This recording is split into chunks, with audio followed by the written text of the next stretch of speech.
Larry, what do you say we head on up to ocoee, where Scott's got a question about his 2022 ProMaster. Go ahead, Scott. Hi. Hey, Larry. This is my third ProMaster with the company that I work for. And we've historically had transmission problem after transmission problem, on and on. The Lind door problems and broken motor and transmission mount problems. What can I do besides dune jumping, or not dune jumping, can I do to prevent these from happening on my new vehicle? Well, Scott, listen, I'm gonna try to fit a lot in here for your answer. Of course, these vehicles use that Pentastar 3.6 V6. Josh, can you pot him down just a little bit? It's a little bit noisy. There you go. They use these Pentastar 3.6 V6 Dodge motors. They use that engine in the Dodge, Chryslers, and Jeeps. And what's really common on them is the ticking noises that you develop, and I'm sure if you've owned enough of these, you know what I'm talking about. Now, these engines are widely used. They're used in Chrysler Pacifica minivans, the Chrysler Voyager minivans, Chrysler 300s, Dodge Challengers, Dodge Chargers, Dodge Durangos, the Jeep Gladiators, the Grand Cherokees, the Jeep Wranglers, the Ram 1500s, and they use them in the ProMaster vans and the ProMaster conversions where they actually convert them to motorhomes. And on these engines, there is no direct lubrication for the roller rocker arms. And the result is usually within 100,000 miles or less, the needle bearings and the roller rocker arms fail, and they allow the rollers to start making a clicking, ticking noise. And if not addressed pretty soon, the rollers will allow the rocker arm to rotate to one side and depress the valve spring retainer. And instead of the valve, when this happens, it allows the keepers that retain the valve to the valve springs to dislodge, and the valve will slide down into the cylinder and make piston contact. And at this point, it usually requires an engine replacement.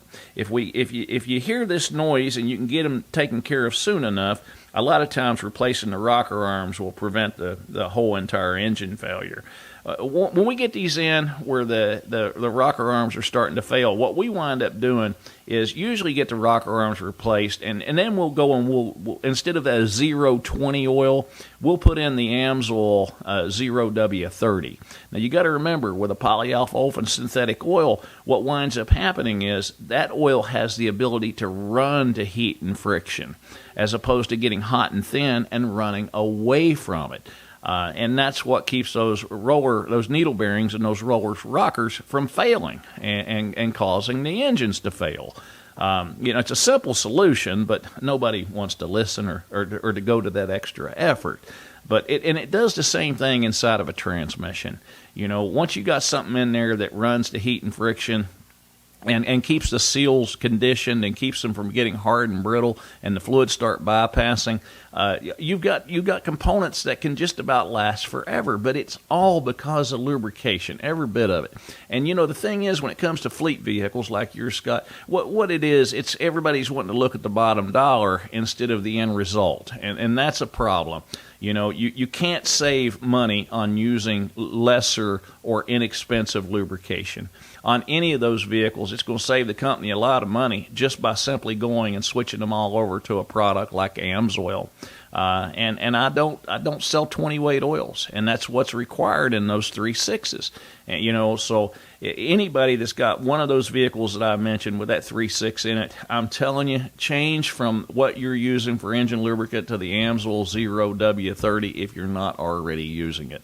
It's a widespread problem. We replace so many of those motors, and Jasper's is so backed up that it's liable to take 3 months to get one.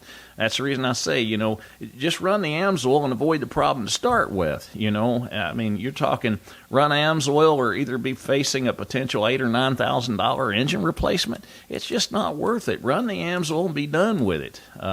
So anybody that buys one of them vehicles used, if it's not ticking now, put AMSOIL in it. You're going to extend the life of the motor considerably. But the AMSOIL and a ProMaster van, Scott, I'm going to tell you right now, that is the secret to success. I wouldn't own one. I wouldn't even want to start one if it didn't have AMSOIL in it, and I'm not kidding you.